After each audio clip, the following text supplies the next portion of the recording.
नमस्कार, मैं doctor Vishwamitra Vaishnav, assistant professor political science, college शिक्षा, राजस्थान।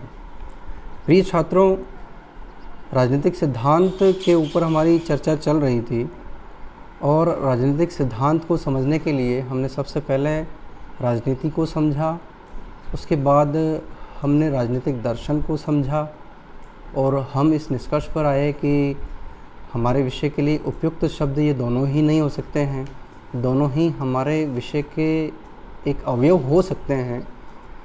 और इसी संदर्भ में हम आगे चलते हैं राजनीतिक विचार कि क्या राजनीतिक विचार हमारे विषय के लिए एक उपयुक्त शब्द हो सकता है। तो सबसे पहले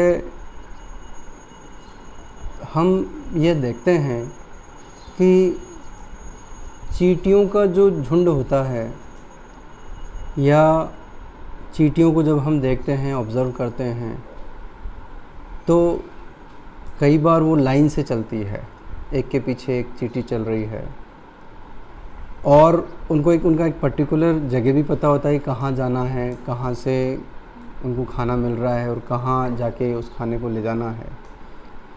तो वहाँ हमें ये देखने को, महसूस करने को मिलता है कि वहाँ पर एक उनका कोई अनुशासन है। इसी तरह से अगर हम मधुमक्खियों के छत्ते को देखते हैं तो वहाँ पर भी हम ये ऑब्ज़र्व करते हैं कि वहाँ भी बहुत अनुशासन सा है। उनको पता होता है कि कहाँ से हमें खाना लेके आना है और कहाँ हमें जाके उसको स्टोर करना है। इसी तरह से हम जानवरों में भी देख सकते हैं, भेड़ों के झुंड को देख सकते हैं, गायों को देख सकते हैं, वो कैसे शाम को सीधा सीधा अपने घर आ जाती है जंगल में घूम घाम के। तो देखिए कि विचार तो वहाँ पर भी है, ऐसा नहीं है कि उनमें विचार नहीं है। अब अंतर क्या है कि जब हम विचार के ऊपर चर्चा कर रहे हैं तो हमें ये भी विचार करना होगा कि उनमें और मानव में क्या अंतर है। जब हम इस अंतर में और गहराई से जाने की कोशिश करेंगे तो हम ये ऑब्ज़र्व करेंगे, हमें ये एहसास होगा कि नियम कानून वहाँ पर भी है और नियम कानून शासन मनुष्य में भी है। लेकिन फ़र्क यही है कि वो नियमों पे, कानूनों पे, समस्याओं पे शायद चर्चा नहीं करते और मनुष्य जो है वो चर्चा करता है, चिंतन करता है, विचार करता है। और शायद यही कारण है कि जब सर्दी का मौसम आता है तो हमने किसी चिड़िया को स्वेटर पहने हुए नहीं देखा, हमने किसी गाय को अपने किसी ऐसी रूम में जाते हुए या उसको जो है सर्दी से बचने के लिए कंबल ओढ़े हुए नहीं देखा। और यही कारण है कि मनुष्य ने ये अंतर किया है और ये केवल और केवल उसके विचार की वजह से है। हम ये जानते हैं कि आरंभिक स्थिति में मनुष्य कैसे रहता था, गुफाओं में रहता था, कच्चा मांस खाता था और कंदमूल फल से वो अपना जीवन व्यतीत करता था, घुमक्कड़ जीवन था। धीरे धीरे जो है वो उसने आग का आविष्कार किया, पहिए का आविष्कार किया और वो एक समाज में, परिवार और समाज और राज्य की स्थिति में आ गया। और यही कारण है कि आज जो है केवल और केवल मनुष्य की इस विचार के कारण, इस चिंता के कारण हमने इतनी प्रगति कर ली है कि आज हम मंगल पर, चंद्रमा पर प्रॉपर्टी खरीदने के लिए भी आज हम तैयार हैं और ऐसा हो रहा है। तो ये जो चिंतन है, यही जो है आगे चलकर आज हमें इस स्थिति में लाके हमें प्रस्तुत करता है। अब जब इस चिंतन को हम राज्य से जोड़ते हैं तो ये राजनीतिक चिंतन के रूप में अपना रूप ग्रहण करता है। जैसे चिंतन के परिणाम स्वरूप ही आज हम सर्वगुण संपन्न जो हमारी जो सभ्यता है उसमें हम आज की स्थिति में है। यानी कुल मिला के ये है कि सुकरात, प्लेटो, एरिस्टोटल से लेकर जो पाश्चात्य विचारक हैं, लगभग 2500 साल पहले के चिंतक हैं ये। इसी तरह से इनके जो कंटेम्प्रेरी हमारे भारत में है, कौटिल्य है, मनु है, शुक्र है। मध्यकाल में जब हम आते हैं तो मध्यकाल और आधुनिक काल के समय में हमारे यहाँ पर जो है बौद्ध आते हैं, भगवान गौतम बुद्ध आते हैं, महावीर स्वामी आते हैं। और इसी तरह से अगर हम पाश्चात्य राजनीतिक चिंतन में हम देखते हैं तो वहाँ पर मध्यकाल में एक्विनास आते हैं। और उसके बाद आधुनिक काल में हम ये देखते हैं कि पुनर्जागरण आंदोलन होता है पाश्चात्य देशों में,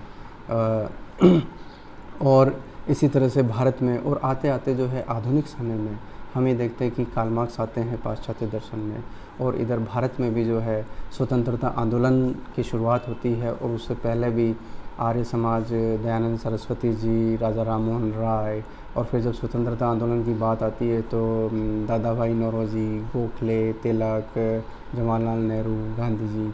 और आज की स्थिति में अगर हम देखें तो वी एस नायकपाल या शशि थरूर या चेतन भगत इत्यादि। यानी ये सब कौन लोग हैं? ये सब वो है जो चिंतन करते हैं, विचार करते हैं। और जब इनका चिंतन राजनीतिक व्यवस्था से जुड़ जाता है तो ये राजनीतिक चिंतन के रूप में हमारे सामने आता है। अब हमारे सामने ये प्रश्न आता है कि हम विचार क्यों करते हैं, हम चिंतन क्यों करते हैं? क्योंकि विचार और चिंतन के माध्यम से हम इस सृष्टि के नियमों का जानने का प्रयास करते हैं, या हम एक अच्छा जीवन जीने की तरफ जाते हैं। यहाँ पर एक बात हमें माननी पड़ेगी कि एक शब्द आता है प्रयोजनवाद। यानी इस विश्व में, इस ब्रह्मांड में, इस यूनिवर्स में जो भी घटनाएं घटित होती है वो ऐसे ही नहीं होती है, उसके पीछे कोई ना कोई नियम है, कोई ना कोई कानून है। यानी प्रत्येक घटना जो प्रकृति में हो रही है वो यूं ही नहीं हो रही है, उसके पीछे कोई कारण है, कोई दर्शन है, कोई क्रिएटिव रीज़न है, कोई सृजनात्मक उसके पीछे तर्क बुद्धि काम कर रही है। और इसको जानना ही मनुष्यता है, और यही हमारी विकास की, प्रगति का एक सोर्स है, एक जो हमें आगे की ओर ले जाने के लिए हमें उद्वेलित करता है। तो सृष्टि के कुछ नियम हैं, और उन नियमों के कारण ये सारी घटनाएं घटित होती है। जैसे हम इकोलॉजी, जैसे हम पारिस्थितिकीय तंत्र को हम देखते हैं तो वहाँ एक सर्टेन नियम है कि हमारा पर्यावरण कैसे काम करता है। तो विचार या चिंतन ऐसे ही नहीं, इसके पीछे एक रीज़न है। जैसे अगर आज पृथ्वी सूरज के चारों ओर चक्कर लगाती है तो वो ऐसे ही नहीं लगाती है कि उसका मन हो गया कि आज हमने सूरज के चारों तरफ चक्कर लगा लिया, कल चंद्रमा के चारों तरफ चक्कर लगा लेंगे और परसों जो है रुक जाएंगे, थक जाएंगे। ऐसा नहीं है, इसके पीछे कुछ नियम है। इन नियमों के कारण ही, इन नियमों को जानने के लिए ही हमने विचार किया है, और आज हम इस स्थिति तक पहुंचते हैं। अब यहाँ एक बात महत्वपूर्ण है कि विचार अमूर्त हो सकते हैं, विचार कल्पनात्मक हो सकते हैं, विचार बिल्कुल इसके विपरीत तथ्यों पर आधारित हो सकते हैं, अनुभवों पर आधारित हो सकते हैं, व्यावहारिक हो सकते हैं। तो विचार के संदर्भ में दोनों दृष्टिकोण हमारे सामने हैं, और यहीं से हमारे जो समाज वैज्ञानिक है, जो चिंतक हैं, जो विचारक हैं, उनकी दो शाखाएं बन जाती है। एक का तार्किक होता है दृष्टिकोण, कल्पनात्मक होता है, और एक का जो है फैक्चुअल होता है, अनुभवात्मक होता है, जो घटनाएं सामने घटित हो रही है उसके आधार पर होता है। अब एक और महत्वपूर्ण प्रश्न आता है कि जब हम चिंतन को राजनीति से जोड़ते हैं, राज्य से जोड़ते हैं, तो ये राजनीतिक चिंतक कौन होते हैं, कौन विचारक होते हैं? इनमें हम ये देख सकते हैं कि स्टेट्समैन हो सकते हैं, राजमर्मज्ञ हो सकते हैं, टीकाकार हो सकते हैं, नेता हो सकते हैं, लेखक हो सकते हैं, कवि हो सकते हैं, समाज सुधारक, साहित्यकार, ये सभी हो सकते हैं, या स्वतंत्र जन हो सकते हैं, या जिनका इंटेलिजेंट क्वोशेंट या आईक्यू लेवल बहुत अच्छा होता है, तो वो ये लोग होते हैं जो बौद्धिक क्षमता से युक्त होते हैं, और जिनमें जो किसी का दास नहीं बन सकता है ना। या अगर एरिस्टोटल की भाषा में हम कहें तो जो नागरिक हैं, जो लेजर जिनके पास है, जिनके पास अवकाश है, वो चिंतक हो सकते हैं। और इन्हीं चिंतकों ने शुरू से, अगर हम आज तक हम देखते हैं तो इन्हीं चिंतकों ने हमें रास्ता दिखाया है। आज जो आरंभिक जो कबीला या जो माइट इज़ राइट का जो कॉन्सेप्ट था, और वो कॉन्सेप्ट आज आकर जो है हमारे राज्य ने जो लोक कल्याणकारी स्वरूप प्राप्त किया है, तो केवल और केवल इन विचारकों के माध्यम से किया है।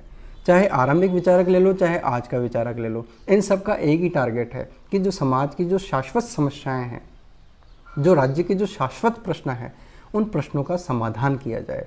और उन प्रश्नों के समाधान के लिए इनके अपने विचार होते हैं, उन विचारों के माध्यम से ही हम आगे बढ़ते हैं। अब बात करते हैं कि वास्तव में राजनीतिक चिंतन है क्या, राजनीतिक विचार है क्या।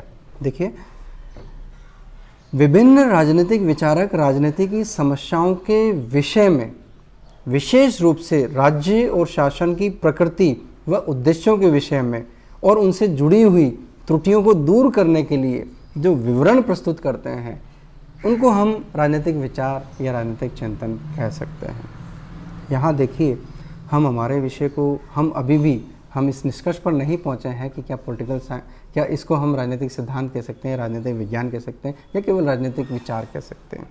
अब देखिए, राजनीतिक चिंतन तो चलो अच्छी बात है, ये हमें रास्ता दिखा रहा है, सब कुछ अच्छी बात है, इसको हमने डिफाइन भी कर लिया। लेकिन अब प्रश्न है कि इसकी कुछ कमियां हैं जिसके कारण हम इसको पूर्णत्व के रूप में स्वीकार नहीं कर सकते। जैसे चिंतन जो है एक समय विशेष का होता है, एक काल क्रमानुसार होता है, एक समय विशेष के लिए होता है, और वो केवल तात्कालिक समस्याओं के संदर्भ में होता है। तो ये चिंतन की कुछ लिमिटेशंस हैं, कमियां हैं। और एक विशेष अवधि में संपूर्ण समाज का जो एक मनन होता है, एक अध्ययन होता है, उसको हम चिंतन, राजनीतिक चिंतन के रूप में स्वीकार करते हैं। यानी यहाँ जो चिंतन है, एक पर्टिकुलर युग की घटनाएं होती है, पर्टिकुलर युग की नीतियाँ होती है, कार्यक्रम होता है, गतिविधियाँ होती है, योजनाएं होती है ना, संगठनों और संविधानों के बारे में विचार होते हैं, है ना। और तो ये एक तरह से राजनीतिक चिंतन के रूप में, इसकी हम कमियों को भी साथ का साथ देख रहे हैं। वस्तुतः ये जो चिंतन है, ये सिद्धांत से कम है, क्योंकि जब हम सिद्धांत की बात करते हैं तो सिद्धांत तो सर्वकालिक होता है, शाश्वत होता है, चिरंतन होता है, एटर्नल होता है ना। और जबकि चिंतन क्या है कि चिंतन की थोड़ी सी लिमिटेशंस होती है, उसमें ठीक है, उसमें चिंतन में अच्छाइयाँ भी हो सकती है, चिंतन में बुराइयाँ भी हो सकती है ना। चिंतन जो है, जैसे हम सती प्रथा का अगर हम जिक्र करते हैं, सती प्रथा के विरुद्ध जो है राजा राममोहन राय ने ब्रिटिश साम्राज्य के समय में एक कानून बनवाया था उनके प्रयासों से। तो सती प्रथा को अगर हम आज के 300 साल पहले के कॉन्टेक्स्ट में देखते हैं और आज के कॉन्टेक्स्ट में हम देखते हैं, तो हो सकता है, हालांकि मैं भी सती प्रथा का बिल्कुल विरोधी हूँ और होना ही, आज की स्थिति भी यही है, लेकिन जब हम राजा राममोहन राय के समय में जब सती प्रथा की स्थिति को या महिलाओं की स्थिति को देखते हैं, तो वहाँ जब कोई महिला विधवा होती थी तो उस महिला के प्रति समाज का दृष्टिकोण बिल्कुल अलग था। वो दूसरी शादी नहीं कर सकती थी, वो अच्छा खाना नहीं खा सकती थी, वो अच्छे कपड़े नहीं पहन सकती थी, वो श्रृंगार नहीं कर सकती थी। लोग अगर जो जन सामान्य है, उनका दृष्टिकोण ऐसा था कि अगर सुबह सुबह अगर उसका चेहरा उसको दिख जाए तो उनके दिमाग में एक वो था डर कि हमने सुबह सुबह किसको देख लिया है, हमारा दिन भर कैसे निकलेगा। तो ये जो बुरी बातें जो व्यक्ति के मस्तिष्क में उस समय चल रही थी, वो ऐसी थी कि जो महिला जो विधवा होती थी, वो विधवा जो है पल पल मरती थी। यानी वो सामाजिक वातावरण, वो पर्यावरण ऐसा था कि उसको पल पल घुट घुट के मरना पड़ता था। तो लोगों का दृष्टिकोण ये था कि पल पल मरने से, घुट घुट के मरने से ज़्यादा बढ़िया है कि एक ही बार इसको पीड़ा हो और इसको इस समाज के सामने जितनी भी समस्याओं का सामना करना पड़े, वो समस्याएं जल्दी से उसको मुक्ति मिल जाए। देखिए, वो वहाँ रिलेवेंट हो सकता है, एक विचार करने के माध्यम से विचार कर रहे हैं, लेकिन आज के संदर्भ में बिल्कुल नहीं हो सकती। आज महिलाओं की दूसरी शादी होती है, सरकारी नौकरियों में उसको मिलता है। आज महिला और पुरुष में कोई अंतर नहीं है। आज सेना में महिलाएं हैं, आज डॉक्टर्स हैं, टीचर्स हैं, इंजीनियर्स हैं। ऐसा कोई फील्ड नहीं है जहाँ महिलाएं बराबर अपनी पुरुषों के साथ भूमिका अपनी तय करती है। तो देखिए, चिंतन एक समय विशेष में रिलेवेंट हो सकता है, लेकिन जब सिद्धांत की हम बात करते हैं तो सिद्धांत शाश्वत होता है।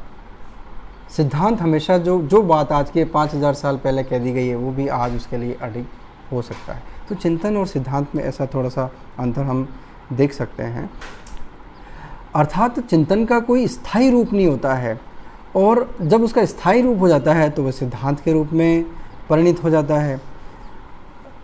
यानी चिंतन में एक युग का दर्शन होता है, एक पूरा का पूरा कालखंड होता है, और चिंतन या विचार कहीं पर अस्पष्ट भी हो सकते हैं। जब हम सिद्धांत को डिफाइन करेंगे तो हम ये पाएंगे कि सिद्धांत हमेशा पॉजिटिव होता है, सिद्धांत हमेशा निर्माणकारी होता है, सिद्धांत में पीछे जाने की गुंजाइश नहीं होती है, तभी वो जाके सिद्धांत बनता है।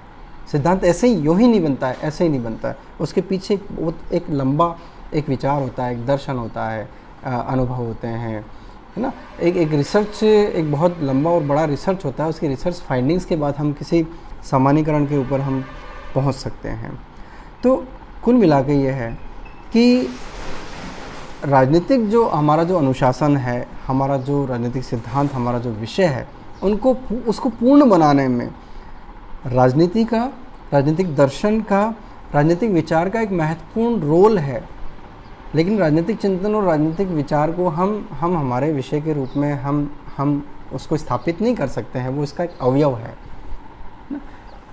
इस प्रकार निष्कर्ष रूप में हम ये कह सकते हैं कि राजनीतिक चिंतन निश्चित रूप से हमें दिशा देता है, हमें विचार देता है, हमें राजनीतिक जो हमारा जो अनुशासन है उसमें एक बहुत बड़ी विषय सामग्री देता है। लेकिन ये हमारे विषय के लिए एक उपयुक्त शब्द नहीं हो सकता है। ये भी जो है राजनीति और राजनीतिक दर्शन की तरह राजनीतिक विज्ञान या राजनीतिक सिद्धांत विषय का एक पक्षीय अध्ययन करता है। धन्यवाद।